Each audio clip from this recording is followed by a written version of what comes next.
voy a grabar. Y voy a compartir mi pantalla. Ahí está. Ahora sí. Wow. ¿Pueden ver mi pantalla? Sí, doctor. Sí. Ya. Hay un... A ver, vamos a ver bien. Todos. Ya. Bueno, estamos hablando de las muertes. ¿Cuáles son las causas de muerte en el instante cuando el paciente sufre el accidente, ¿no? Hablamos de los traumatismos craneoencefálicos, una lesión, por ejemplo, por el cerebro salga hacia afuera, una lesión de aorta torácica, aorta abdominal, de repente se desangre completamente, una lesión de médula espinal alta, estamos hablando de C4, C3, ¿no? Donde está el centro respiratorio. Y aquí recuerdo bien el caso de una chica de 16 años que su madre estaba en España y ella estaba en una moto, ¿no? En una moto, una Quadratrack, dio una vuelta y, bueno, voló por los aires porque frenó de golpe la motocicleta y cayó justamente y llegó al hospital sin poder respirar, ¿no? Tenía una lesión de médula espinal alta, se intubó, pero como fue largo el tiempo que estuvo sin respirar, la paciente quedó en coma y al tiempo la paciente falleció, ¿no? Entonces, estas son las lesiones más severas. Las lesiones de corazón, hemos tenido algunas lesiones de corazón en ventrículo izquierdo en el hospital que han llegado con la herida y algunos hemos salvado, otros han muerto. Inclusive en el quirófano mismo por la lesión, por la exsanguinación que el paciente presenta completamente, ¿no? Entonces acá hablamos nosotros de los 10 minutos dorados y estas son las lesiones que van a poner en riesgo la vida en ese momento del paciente, ¿no? Hay pacientes que probablemente no vamos a poder salvar, pero sí debemos asistirlo. Asistir, siempre. Nosotros vamos a asistir para la vida y también para la muerte. Mientras estemos ahí haciendo algo por el paciente, nuestro trabajo está siendo realizado. No a todos vamos a poder salvar y eso a veces impacta, pero nosotros nuestro deber es estar ahí. Así como estamos para la vida, cuando el paciente muere, también es nuestra labor informar a la familia, pero también es importante dar los pésames, ¿ya? Muchas veces esto de tener calidad humana en el momento de la muerte de un paciente es muy importante. Porque a veces sentimos que la familia nos va a echar la culpa, sentimos que la familia nos va a agredir, ¿no? Que nos va a demandar, ¿no? Entonces, es importante, si ellos ven que ustedes actuaron con el paciente, nunca va a haber problemas legales. Si ven que no actuaron, que ustedes no informan, ¿no? Y más aún no dan los pésames, pues obviamente aténganse a las consecuencias de un problema legal, ¿no? No solo mi asistencia es importante cuando el paciente vive, sino que también cuando el paciente muere, ¿ya? Informar, siempre informar, ¿ya? En los casos de traumas pediátricos, cuando estamos haciendo asistencia a un niño, una reanimación, siempre es importante en este caso que el padre esté al lado nuestro cuando estemos reanimando al paciente, o la madre, o con el que haya, el familiar que haya llegado. ¿Esto para qué? Para que la parte psicológica él entienda que el niño murió, porque muchos pacientes cuando no ven que se hace algo por ellos o no ven la reanimación, quedan con de no haber tenido la pérdida de la muerte, ¿no? Entonces, este dato es importante tenerlo en cuenta, ¿ya? Entonces, informen, den pésame y no van a tener estos problemas. No hagan esto y esto sí les va a pasar, ¿no? Sean déspotas. Digan, no, yo hice todo lo que pude, ¿no? Entonces sí van a tener problemas legales porque la gente, los familiares se van a quejar justamente por una no actuación, por una no atención, ¿ya? Pero si ustedes explican, informan las condiciones que tienen, generalmente son menos los problemas que ustedes van a tener. Eso lo van a ver en la vida en el internado, donde les toca ser internado, pues siempre en todos los lugares hay emergencia. Cuando hablamos de las muertes que son en horas, que son las que nosotros aquí actuamos realmente, hematomas epidurales, subdurales y tradurales, hemotoras, trauma abdominal, fractura de pelvis, fractura de huesos largos. Acá en estas 3 horas, 72 horas tenemos para salvar la vida de los pacientes con una actuación adecuada, obviamente, del médico, donde ya el médico aquí tiene que tener bastante experiencia en el tratamiento de hacer un drenaje del hematoma subdural, necesita un neurocirujano, tratar un hemonemotórax, que lo podemos hacer en la emergencia, cualquier médico lo puede realizar, y de hecho ustedes van a aprender a colocar un tubo de tórax, ¿no? Simulado. Trauma abdominal, detectar el trauma abdominal, y acá una de las cosas más importantes es el diagnóstico del trauma abdominal, ¿no? Y entonces el trauma abdominal está el FAST, ¿no? Que viene a ser la ecografía abocada al trauma. Entonces todos ustedes van a aprender a hacer una ecografía, ¿no? A saber cuáles son los puntos ecográficos cuando tengamos las prácticas. Creo que va a ser nuestra primera práctica esa, hacer una ecografía, para que ustedes aprendan a identificar, ¿no? Que tiene líquido el paciente, ¿ya? Las fracturas de pelvis también, aprender a identificar una fractura de pelvis, ¿no? Valorar los hematomas que hay en la región perineal, ¿no? Huesos largos, ¿no? Y acá en todas estas enfermedades de acá es importante el diagnóstico. El médico tiene que saber cómo diagnosticar. El diagnóstico siempre va a ir con la clínica, con los laboratorios y con los estudios de imagen. Y en estos estudios de imagen, el más importante de todos es la ecografía. ¿Ustedes pueden detectar un hemonemotórax con ecografía? La respuesta es sí. ¿Usted puede detectar un trauma abdominal con ecografía? La respuesta es sí. ¿Usted puede detectar un epidural? La respuesta aquí en este caso es no, y usted necesitaría una tomografía, ¿no? Rayos X de tórax y tenemos la ecografía. Entonces, ¿es importante saber leer los estudios de imagen? Sí. ¿Todo médico tiene que tener la capacidad de saber hacer un ecofast? La respuesta es sí. Son capacidades que deben saber. No es que tenga que hacer después una especialidad, que vaya a hacer un diplomado. Sí, puede hacer el diplomado si quieran. De hecho, hágalo. Pero cuando usted es médico, una de las capacidades importantes que debe tener es diagnosticar, saber que hay líquido libre en la cavidad abdominal. Y conmigo lo vamos a aprender en la práctica. Cuando hablamos de las causas de mortalidad y cuáles son las más frecuentes, dependiendo del grupo etario de los pacientes, ¿no? Aquí están las causas más frecuentes el 2019 en los Estados Unidos. Aquí están las edades de los pacientes, ¿no? Y acá tenemos como primera causa de muerte en los menores de 1 año las anomalías congénitas, ¿no? Y en los 65 años tenemos las muertes por cardiopatía, ¿no? Tenemos nosotros las lesiones involuntarias que vienen a ser los traumas, ¿no? Accidentes que pueden ocurrir. Ustedes van a ver que acá cierto grupo etario, ¿no? Lo vamos a tener como casi la tercera causa de muerte, y en algunos casos como la primera causa de muerte en este grupo entre los 25 y 24 años, ¿no? 25 y 24, primera causa de muerte. 15 a 24, primera causa de muerte. 10 a 14, primera causa de muerte. 5 a 9, primera causa de muerte, ¿no? Primer causa de muerte. ¿Por qué? Porque lamentablemente nos manejamos en vehículos y lamentablemente son los accidentes de tránsito, ¿no? Entonces, esto es importante tener en cuenta, que es una de las lesiones muy frecuentes que vamos a tener, ¿ya? Entonces, los patrones de lesiones también son importantes del mecanismo, ¿no?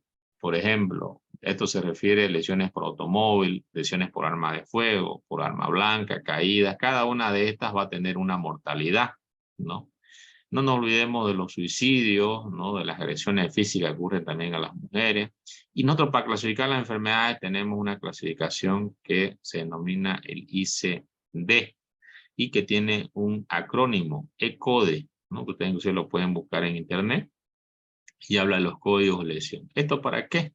Para poder hacer una estadística y también tener una epidemiología de las enfermedades, ¿no? Y de esta forma saber, por ejemplo, en qué parte, qué tipo de enfermedad es la más frecuente. Aquí tenemos la enfermedad CIE-10, ¿no? Que clasifica por códigos, digamos, ¿no? El hígado, ¿no? Esclerosis, absceso hepático, ¿no? Las enfermedades, por ejemplo, ¿no? Inflamatorias, ¿no? Y también para el trauma y para las lesiones nosotros tenemos que especificar esto, porque obviamente de esta forma nosotros vamos a poder hacer unas estadísticas adecuadas que deberían haber en todos los hospitales. Cuando hablamos de las contramedidas disponibles para controlar las lesiones por arma de fuego, por ejemplo, que en todo el mundo lamentablemente tenemos muchas lesiones por arma de fuego, ¿no? El último fue un atentado en en Alemania, donde un tipo agarra y están leyendo la Biblia, pues y ya está. Es un riesgo leer la Biblia ahora porque el tipo fue y disparó y mató 8 personas, entre ellos un bebé, ¿no? Que estaba en gestación de 7 meses. Y obviamente en algunos países como Estados Unidos todo el tiempo ocurre esto en las escuelas, ¿no? En las universidades, constante. Hemos tenido también en Brasil estos incidentes, hemos tenido en Japón, obviamente más tenemos en Estados Unidos, ¿no? ¿Y qué puede hacer la legislación para evitar esto, ¿no? Contramedidas, ¿no? Prevenir la creación de los riesgos, ¿no? Y fabricación de armas, ¿no? Muchas veces en Estados Unidos cualquiera adquiere un arma, ¿no? Reducir los peligros, limitar la fabricación y venta, ¿no? Que haya gatillos con seguro, almacenamiento adecuado de estas armas, ¿no? Y a todas estas, digamos, prevenciones que están dando y contramedidas, que la legislación sea más eficiente, ¿no? Y que también haya seguridad, digamos, ¿no? Por ejemplo, una de las que decía el presidente Donald Trump, que primero parecía un chiste, ¿no? Decía que en los colegios, en las universidades, el que tenga, o sea, porque el poder de reacción, la reacción es el tiempo donde yo tengo para reaccionar contra este atacante. Entonces, a veces en algunos hay policías también, pero hasta que el policía suba, pues ya se pasaron 5 minutos o 10 minutos, ¿no? Y este tiempo a veces es la vida de muchas personas que están siendo heridas y muertas por los atacantes. ¿No? Entonces él decía que el profesor tendría que tener un arma, todo profesor del colegio tiene que tener un arma para defender a sus alumnos. ¿Por qué? Porque es el que va a estar más atento, ¿no? Esto fue motivo de risa, ¿no? Y carcajadas, porque muchos se bañaron como chiste, pero a la larga le dieron la razón, ¿no? Porque la verdad que el profesor está cerca, ¿no? De los estudiantes y es el que primero va a proteger a los estudiantes. Pero si tiene algo para proteger, obviamente más rápido. Obviamente entonces tendríamos que entrenar a los profesores para que ustedes tengan armas en esos países donde hay demasiada violencia y demasiado trastorno psiquiátrico. Pero este trastorno psiquiátrico está debido a los juegos, ¿no? Hay unos juegos que esos juegos lo entrenan para matar a uno, ¿no? O sea, uno en esos juegos está en guerra, ¿no? Entonces, si yo estoy todo el tiempo en el ciberespacio, obviamente, ¿qué ganas voy a tener? Ganas de también matar. Entonces va a trastornar mi psicología y obviamente por eso sucede. Entonces yo también pensaría que estos juegos deberían ser eliminados y prohibidos, ¿no? Porque desde que aparecieron estos juegos en el mundo, siempre han habido atentados, lesiones y en Semana Santa vamos a tener también seguramente este tipo de incidentes, ¿no? Acá hay un video del ataque que fue en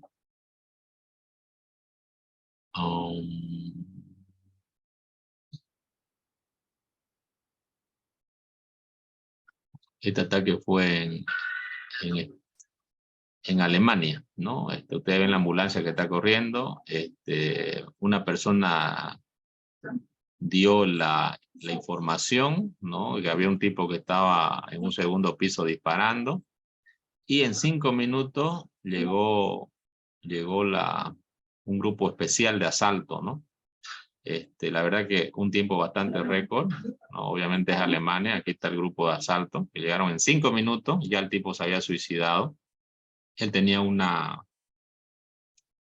pistola que tenía varios cargadores y iba poniendo los cargadores, iba disparando y la gente escapaba, pero murieron 8 personas, ¿no? Entonces, hay 7 muertos en el tiroteo, pues es el momento de ese lugar, ¿no? Y más uno más, ¿no? Entonces, el poder de reacción, la verdad, muy rápido, ¿no? Ese poder de reacción no lo tenemos acá, al menos con los policías. Ya han visto lo que pasó aquí hace años.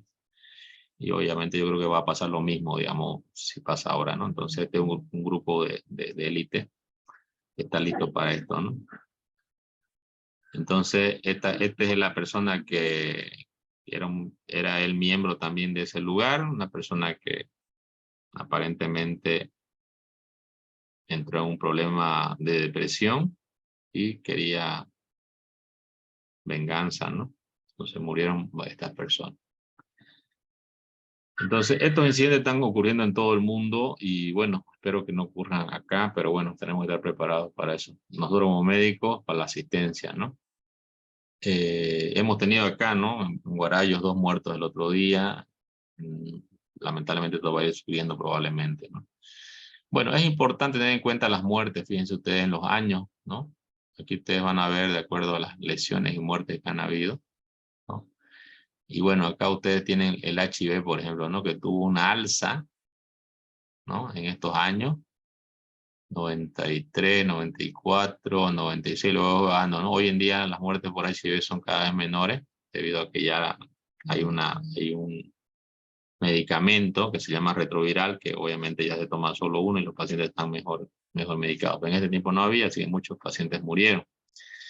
Las lesiones no intencionales vienen a ser la primera causa de muerte en los pacientes de 25 a 44 años de edad, ¿no? Entonces, como médico, si a mí me interesa la asistencia de las enfermedades, es una de las que yo me tengo que aprender a manejar un paciente con la enfermedad del trauma.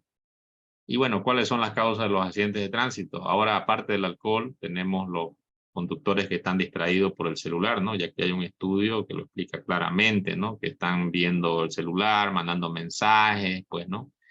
Y evidentemente eso va a hacer que nosotros tengamos un accidente de tránsito. Ahora, las lesiones que ocurren por muerte o las lesiones involuntarias, ¿no? Que van a dejar al paciente con años de vida perdida ante los 65 años, ¿no? La primera son los accidentes, ¿no? De tránsito, ¿no? La primera causa de todas las causas. 20% lesiones involuntarias, ¿no? Que son las más altas. Y luego tenemos otras enfermedades como las neoplasias, enfermedad del corazón, periodo perinatal, suicidios, homicidios, anomalías congénitas, enfermedad hepática, cerebrovascular y diabetes mellitus. Las tasas de muerte por sobredosis también han aumentado, ¿no? La droga, en algunos países como Alaska, por ejemplo, hay el uso del fentanilo, que es un medicamento sintético de los opiáceos, y la adicción a muerto. Pues yo ya les comenté que también acá nosotros tenemos muchas personas que se hacen adictas a estos medicamentos y ya lamentablemente mueren, ¿no? Porque una vez usted lo prueba, 2, 3, y ya pues se hace adicto, ¿no? Ya no lo puede soltar. Y la adicción a los opiáceos es mucho más alta que la adicción a la cocaína y al alcohol. Entonces, obviamente es mejor ninguna de esas sustancias, pues, tomarlas, ¿no? Ni empezar, porque cuando uno empieza, pues, no termina más, a veces por dolor o porque tiene la facilidad del medicamento, porque un amigo le invita, digamos, y lamentablemente los médicos, tenemos muchos médicos que han muerto, y yo podría decir más de 20 médicos conozco jóvenes que han muerto debido a sobredosis o en periodos de abstinencia, ¿no? Entonces siempre doy esa recomendación cuando vemos esto, pues jamás vayan por ese camino. Muertes por lesiones de tasa de mortalidad por lesiones según la edad. Tenemos, digamos, de acuerdo a la edad, ¿no? La tasa de mortalidad por lesiones, ¿no? Evidentemente, este grupo, el grupo de mayor edad, cuando tiene un trauma, una lesión, debido a la fisiología que ellos tienen, que es diferente a la de una persona joven, y también por las enfermedades, por las comorbilidades que tienen otras enfermedades asociadas a este grupo, está más propenso a la muerte por lesiones, ¿no? Sin embargo, tenemos también que hay otro grupo que tiene mayor mortalidad, ¿no?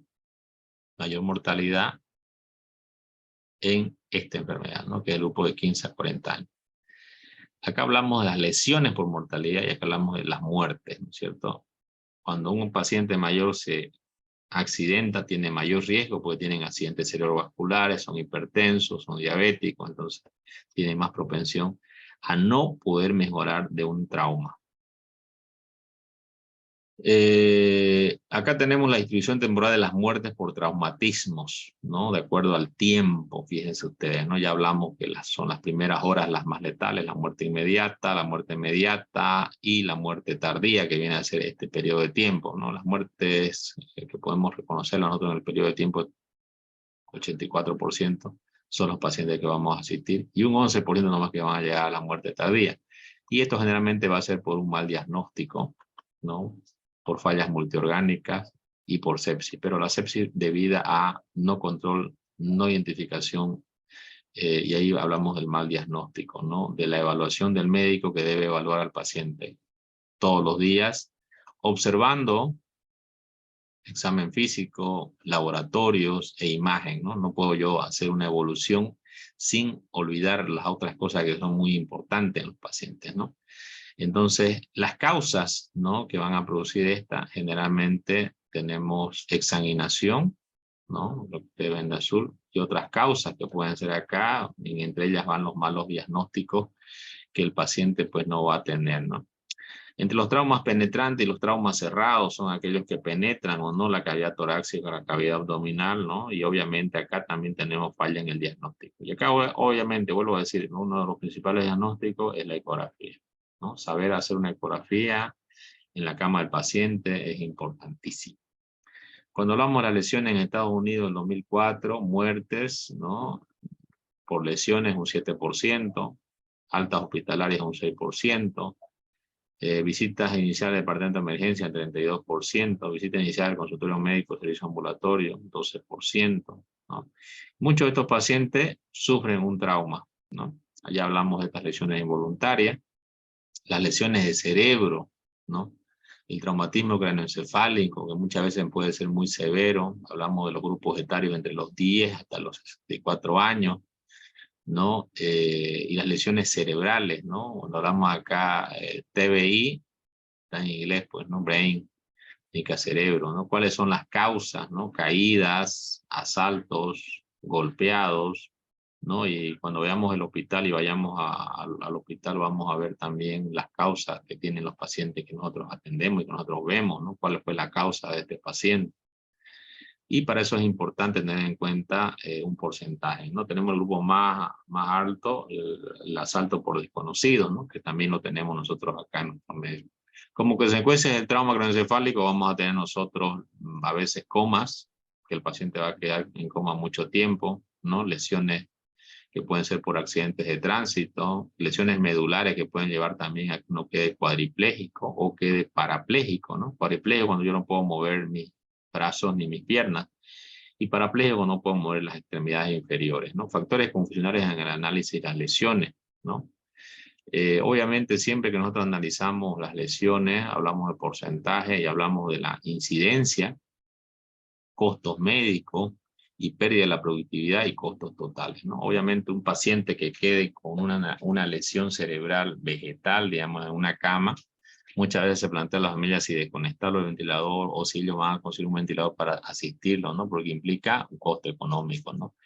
Las lesiones de la columna vertebral, las lesiones de la extremidad superior del tórax, ¿no?, de la médula espinal también, de las extremidades inferiores, ¿no? Hablamos de amputaciones traumáticas, ¿no?, o lesiones que el paciente ha tenido, ¿ya? Es importante tener en cuenta estas enfermedades, porque estas enfermedades van a incapacitar a los pacientes. Y también nosotros en la incapacidad y la rehabilitación tenemos parte fundamental en el paciente. No nos olvidemos que muchos pacientes van a quedar con trastornos psicológicos debido a su enfermedad que ellos presentan, ¿no? Tasa de mortalidad por lesiones según el nivel de urbanización, ¿no? Esto es importante, las áreas, ¿no? No es lo mismo, por ejemplo, acá si hablamos del suicidio, el homicidio, ¿no?, que ocurren en las áreas céntricas, áreas metropolitanas, mediana, pequeña, ¿no? Aquí tenemos nosotros que obviamente tenemos una más alta en las áreas no metropolitanas, el suicidio, ¿no? Por ejemplo, acá nosotros tenemos el cordón ecológico, ¿no? Ayer estábamos hablando de eso, ¿no? Mucha gente ahí muere, ¿no?, se suicida, también existen homicidios, ¿no? Pero estos homicidios son más, por ejemplo, en la zona céntrica donde hay asaltantes, ¿no? Y esto también ocurre en nuestra ciudad. Está ocurriendo al menos, porque somos una metrópoli ahora. Entonces, fíjense ustedes que tenemos gran cantidad en el área no metropolitana, no de todas las enfermedades, ¿cierto?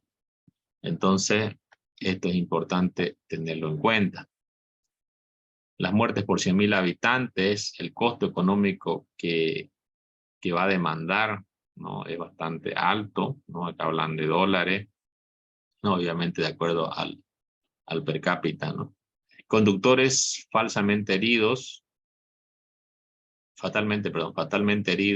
¿no?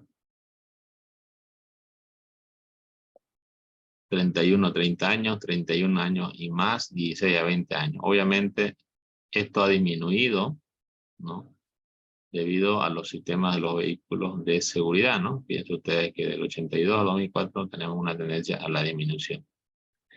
Pero también en todo el mundo existen accidentes por arma de fuego. El principal de todos ellos es Estados Unidos, ¿no? Justamente uno de mis sobrinos él estudió en Estados Unidos medicina y bueno, él hizo el pre-college y le tocaba ir a Nueva York a empezar a estudiar ya la carrera de medicina y estaba un poco desanimado de ir porque justamente la semana que iba a ir había en un supermercado, un tipo había disparado, habían matado a 5 personas que fueron a comprar al supermercado, ¿no? Entonces yo decía, ya no quiero ir a Nueva York, bueno, pero ahorita está allá, ¿no? Pero Estados Unidos es uno de los países donde más letalidad existe por armas de fuego, casi en un mes existen 3, 4 noticias de lesiones, ¿no? Es bastante severo. Existen otros países como Nueva Zelanda, Francia, Países Bajos, Holanda, Israel, donde también existen estas lesiones por arma de fuego. Bueno, sabemos Israel por qué, ¿no?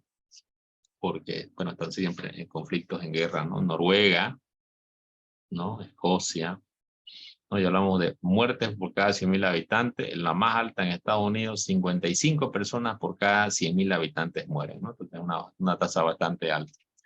Cuando hablamos de los accidentes de tránsito, en Nueva Zelanda tenemos la mayor propensión en un 63 por cada 100.000 habitantes las muertes de estas personas, ¿no? Entonces son países de alto tráfico, alta conducción, y bueno, así le van siguiendo países europeos como Francia, Canadá, Australia, Dinamarca, ¿no? Y obviamente uno tiene que ponerse a pensar cómo puedo mejorar esto, cómo puedo prevenir esto, cómo puedo evitar que esto vaya disminuyendo. Obviamente tienen que cambiar muchas cosas en Estados Unidos, quizás inclusive no solamente, ¿no?, la cultura de las personas, ¿no?, los juegos, pues las leyes, ¿no?, la posesión de armas y muchas otras cosas que creo que son difíciles de cambiar en poco tiempo. Generalmente cambiar eso se toman décadas, ¿no?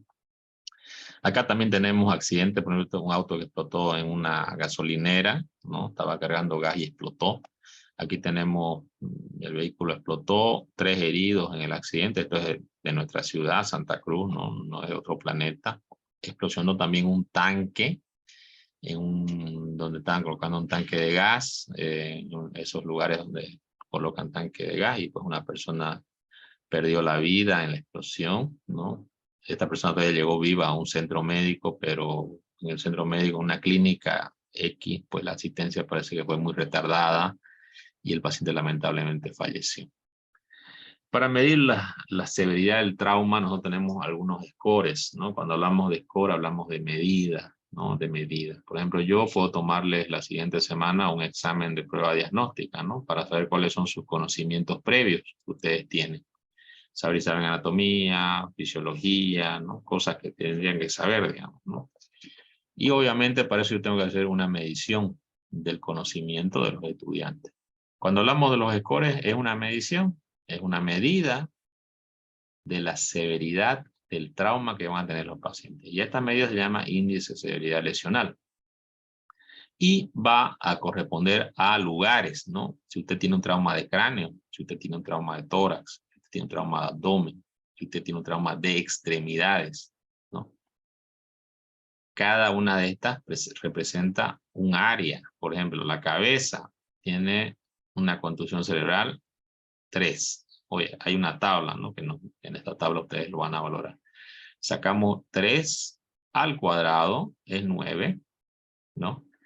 En la cara no presenta lesión, entonces la espada de 1 a 0. Esto se clasifica en todas estas lesiones de 1 a 5, pero se saca al cuadrado. En tórax, tiene un tórax inestable, corresponde a 4 puntos. 4 al cuadrado, 16.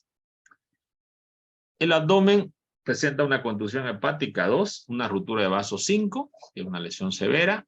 Entonces aquí tenemos, tomamos la lesión más severa de las dos, ¿ya? Ruptura de vaso 5 al cuadrado, 25. En extremidades tenemos una fractura 3, ¿no? Y hacemos una suma.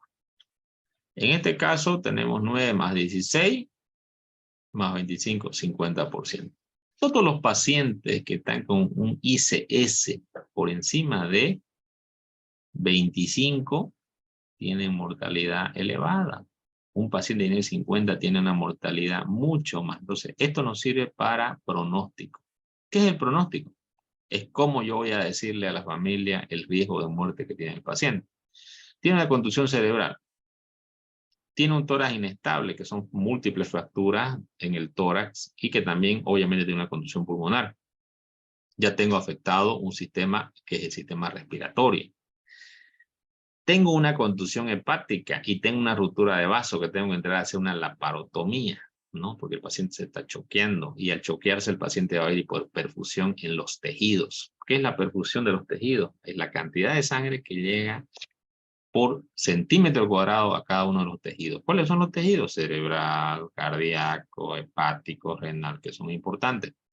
Nosotros manejamos las escalas de shock, ¿no? De acuerdo a la perfusión, ¿no? Si ustedes acuerdan la definición del shock, inadecuada perfusión de los tejidos, ¿ya? Entonces, obviamente, este paciente tiene alto riesgo de mortalidad. Una fractura de fémur me puede perder hasta 2 litros de sangre, ¿no? Más este trauma acá, yo tengo aquí en este paciente, tranquilamente puedo detectar un shock grado 4, ¿no? Shock hipovolémico hemorrágico grado 4, que va a tener el paciente anuria, pues ya no va a tener diuresis, va a estar en coma o muy estuporoso el paciente, obviamente va a estar hipotenso, va a estar taquicárdico, y este paciente está en riesgo de muerte, porque si algún shock hipovolémico grado 4, ha perdido más del 40% de la volemia. ¿Cuánto es la volemia? El 7% del peso corporal. Si pesa 100 kilos, el paciente tiene 7 litros de sangre, si es el peso ideal. Si ha perdido más del 40%, si ha perdido más del 40%, hola, hola, ¿me escuchan? Sí, doctor. Bueno, si han perdido el 40%, estamos hablando, 50% le da 3 litros y medio, ¿no? 40% probablemente es 3 litros, ¿no? Obviamente yo tengo que responder eso con la cirugía, ¿no? Y con la transfusión de sangre, y obviamente aquí estoy hablando de un paciente con alto riesgo, con alta mortalidad. Para eso se hace la escala de ICS, que es la escala de severidad de lesión, y la vamos a aplicar cuando veamos los casos en la parte práctica, ¿no? Para que ustedes entiendan más, ¿no? De todas maneras, esta explicación creo que es bastante lenta para que la entiendan, porque ya si no la entienden, no sé. Y si no la entienden, vuelvan a verlo el video, que se los voy a pasar. También tenemos índices de traumas pediátricos, ¿no? Para valorar también el pronóstico de mortalidad de los pacientes y de severidad de la lesión que el paciente presenta. Tenemos el pronóstico en las enfermedades de trauma de abdomen también para saber si una lesión por arma de fuego, por arma blanca, tiene menor mortalidad o complicaciones, ¿no? Obviamente sabemos que las lesiones por arma de fuego a mayor calibre vamos a tener mayores lesiones, ¿no? De hecho, un calibre 38 produce una lesión bastante severa, un calibre 45 y un calibre militar, digamos que va por encima de los 55 milímetros, generalmente estos pacientes pues no llegan muertos al hospital, digamos, ¿no? Porque si le da en el brazo, llega con amputación de brazo. ¿Nos han llegado unos pacientes? Sí, nos han llegado pacientes de estos narcotraficantes, por ejemplo, que llegan a veces que son heridos por los militares, obviamente, y las balas son proyectiles bastante grandes. Entonces, generalmente estos pacientes con una lesión de abdomen, pues no los tenemos ni los conocemos.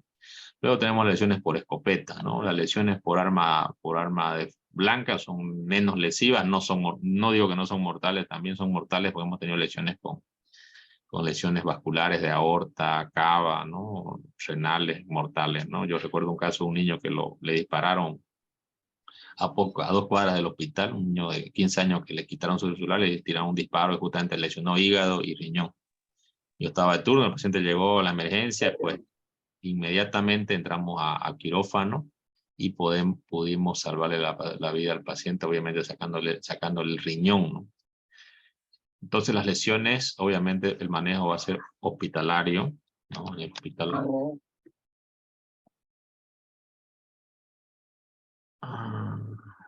Tenemos el índice de trauma también para abdomen, ¿no? Y cuando hablamos de abdomen hablamos de los órganos abdominales que vamos a tener los pacientes.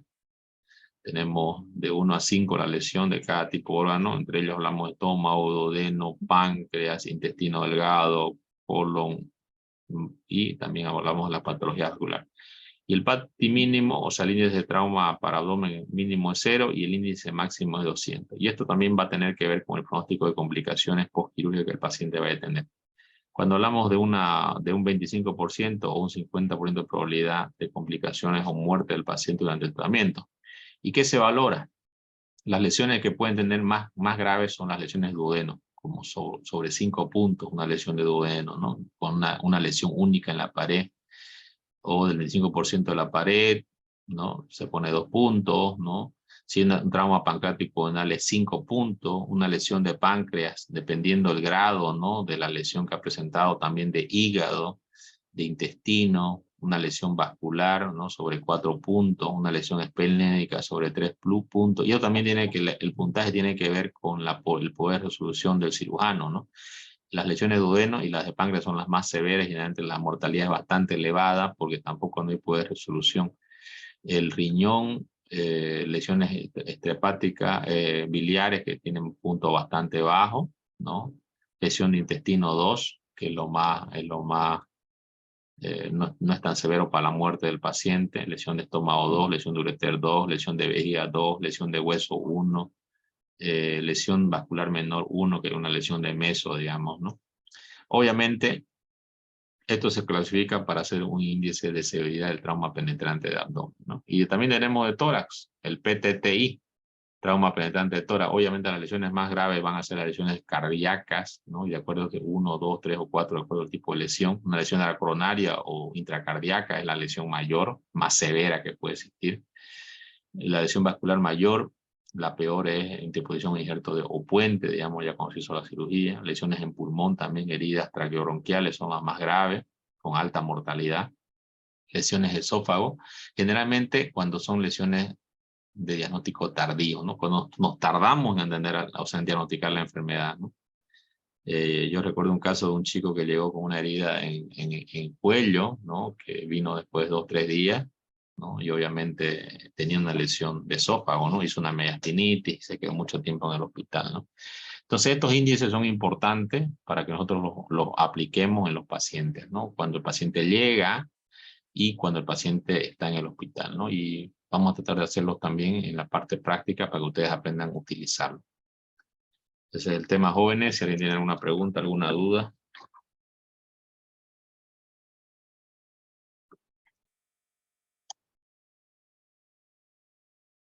¿Me escuchan? Hola, hola. Se escucha, doctor. ¿Hay alguna pregunta?